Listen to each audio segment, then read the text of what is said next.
Bismillahirrahmanirrahim. Assalamu alaikum. Class 4. How are you all? I hope you all will be fine. Students, today we are going to read the unit number 9, English Literature. Page number 98, Play, Beauty and the Beast. Unit number 9 था हमारा Beauty and the Beast, जिसके हम question answer already right कर चुके हैं अपनी notebooks पर। आज जो क्वेश्चन हम कर रहे हैं वो फ्रॉम द पेज नंबर 98 है, क्वेश्चन नंबर 3। आप अपनी बुक्स पर जब देखेंगे वो क्वेश्चन है answer the question about these line from the play. यानी जो प्ले एक प्ले आप रीड कर रहे थे जिसमें डिफरेंट कैरेक्टर्स थे, जो मर्चेंट, ब्यूटी, उसके 5 चिल्ड्रन थे, मर्चेंट के और 20 था।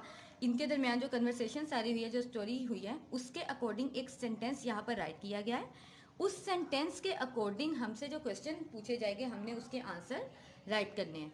तो सेंटेंस है yes yes if I return and if have some money.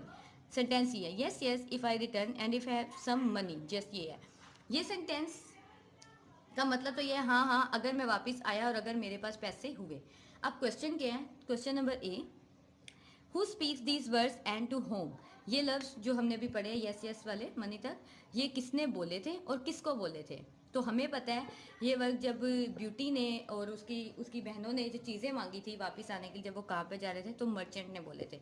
The answer is the merchant says these words to April and June. Merchant ने, ताजिर ने ये वर्ड्स बोले थे, लफ्ज बोले थे अप्रैल एंड जून से।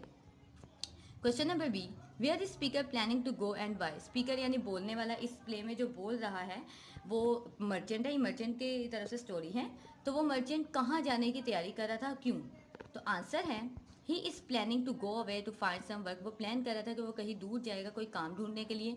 There is no work available where they are, क्योंकि उस जगह जहाँ पर वो थे वहाँ कोई काम नहीं था करने को, और वो क्योंकि उसको नुकसान हो चुका हुआ था जैसा कि हमने स्टोरी में पढ़ा। तो उसके अकॉर्डिंग ये सेंटेंस है, उसका ये आंसर है C. What is a speaker promising to do. Speaker ने, यानी मर्चेंट की ही बात हो रही है, उसने क्या करने का वादा किया? He promise to bring April and June new jewellery and new clothes. उसने अप्रैल एंड जून को वादा किया कि वो उनके लिए नए जेवरात और नए कपड़े लाएगा। What does the speaker say after this. इसके बाद स्पीकर ने क्या कहा? And to whom does he address his words. और इसके बाद यानी कि ये वर्ड्स जो हम पढ़ रहे हैं, yes yes if I return and if have some money, हाँ हाँ अगर मैं वापस आया और अगर मेरे पास पैसे हुए, इसके अकॉर्डिंग तो हमने आंसर दे दी। अब लास्ट क्वेश्चन डी ये है कि इस सेंटेंस के बाद मर्चेंट ने क्या बोला और किसको बोला। इसके बाद डेफिनेटली हमें याद है कि उसने ब्यूटी से बात की थी कि ब्यूटी तुम क्या चाहती हो, क्या मंगवाना चाहती हो।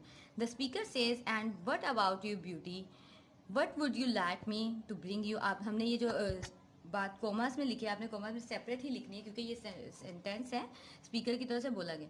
What would you like me to bring you, आप तुम क्या चाहती हो मैं तुम्हारे लिए क्या लाऊं। Next he addresses his words to beauty, और ये अल्फाज उसने ब्यूटी को बोले थे।